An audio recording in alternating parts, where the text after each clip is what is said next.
Deep in the mythological space of Hindu antiquity, there is an abode belonging to Yama, the Lord of Death. Scholars date the Katha Upanishad to the first millennium BCE. Within its verses, theology takes a backseat to a rigorous philosophical interrogation. A young boy named Nachiketa has arrived at this threshold. He claimed two boons from death: peace for his grieving father, and the intricate technicalities of a heavenly fire ritual. Now the boy has one final wish. He stands before Yama to ask his third question.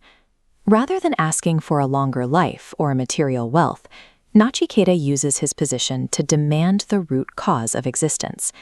He has an audience with the one entity who deals with the end of life daily, and he refuses to leave without an answer. His question is direct.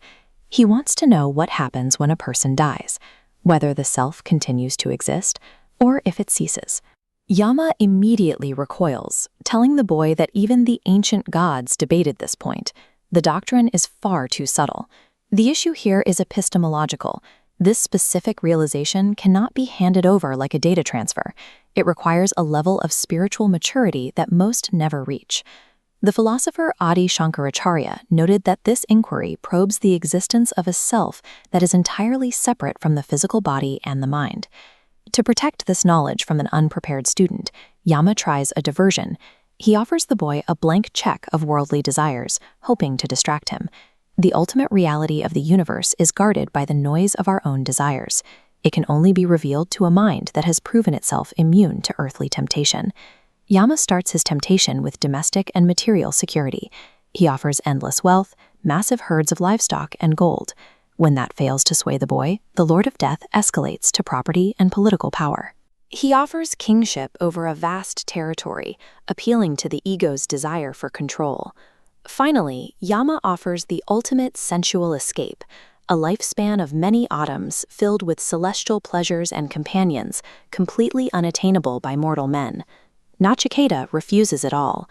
He argues that even the longest life is a trifle compared to eternity, and that indulging in these pleasures only saps the energy of the senses. The boy recognizes that knowing a thing means knowing its limitations. He does not need to experience these worldly pleasures to see that they are fleeting traps.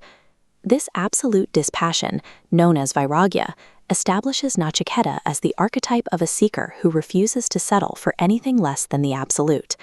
Power, wealth, and physical pleasure act as stalling tactics. True wisdom requires looking past the comfortable illusions that keep us tethered to a temporary world. Yama does not take offense at the rejection. Instead, the boy's refusal confirms his readiness. He has passed the gatekeeper's trial. Yama maps out two distinct paths defining human life. The first is prayas, the pleasant.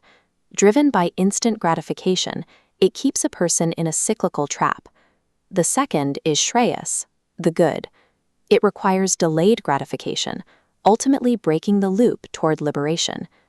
Today, prayas is the engine of consumerism. It is the endless scroll of social media, the anxiety of status seeking, and the impulse to choose comfort over growth. Shreyas is the difficult, sustained pursuit of deep meaning and self-actualization. The tragedy of modern life is mistaking the gratifying for the beneficial.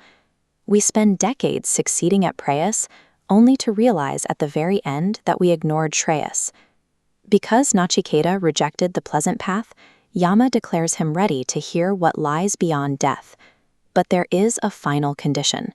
To understand the transcendent self, a person must first understand the unruly mechanics of their own body and mind. To explain this, death provides the analogy of a horse-drawn chariot. This image became a primary model for later Indian systems of psychology and ethics.